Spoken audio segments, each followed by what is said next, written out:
Assalamualaikum warahmatullahi wabarakatuh. Nama saya Nur Amanah atau lebih disenangi kat sini dengan panggilan Kak Nur lah. Tak kira lah tua muda semua panggil Kak Nur. Okey, saya dulu adalah seorang mantan CEO dengan satu syarikat advertising agency berpusat di UK. Kenapa saya berada di BE? Bermulanya, berapa lama? Okey, saya dalam industri tu 30 tahun. Okay, so and then kebetulan masa tu waktu COVID. Bermulanya journey saya kat sini masa COVID. Dan kenapa saya pilih BE? Of course, pertama sekali produk. Saya memerlukan sesuatu untuk solusi kesihatan Abah yang ketika tu kena stroke. So bila saya nampak perubahan dekat Abah yang stroke, orang kata apa, terlantar ya, kita dah nampak perubahan dan Abah dah ada improvement. So saya nak tahu tentang latar belakang syarikat. Di situlah Abah pakai socks, arm sleeve, headscarf dan pants. Okay, so kita nampak perubahan dengan Abah. At the same time, saya pula masa tu tengah go through saya punya perimenopause. Kita nak jaga orang sakit, diri kita sendiri perlu sihat.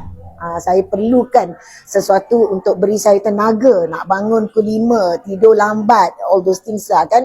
So saya tinggalkan kerja saya dan saya tinggalkan orang kata apa, bisnes saya sendiri masa tu supaya saya nak menjaga Abah, dan at the same time saya cuba nak dapat tahu tentang BE.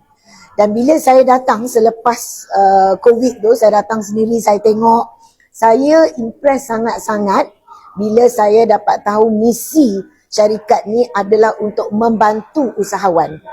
Datang daripada background tu, biasanya kita ni misi dan visi sesuatu syarikat adalah untuk syarikat sahaja.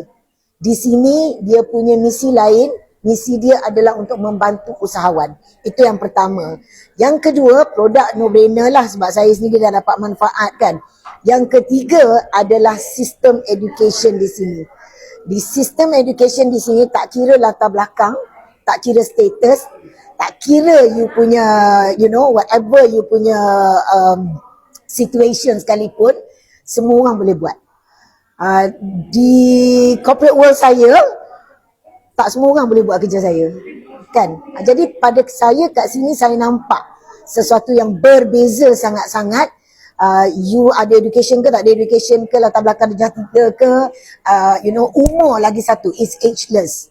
Daripada umur 18 sampai 80 lebih pun kita masih boleh involve di BE platform. Saya tak cakap kat sini satu bisnes, tetapi ini adalah satu perkongsian di mana dengan secara sedar tak sedar saya berinfak, dengan secara sedar tak sedar saya orang kata apa, besarkan saya punya potential untuk mengumpul pahala. Itu saja yang saya nampak kat sini yang menyebabkan sampai hari ini dah 4 tahun saya berada di BE International.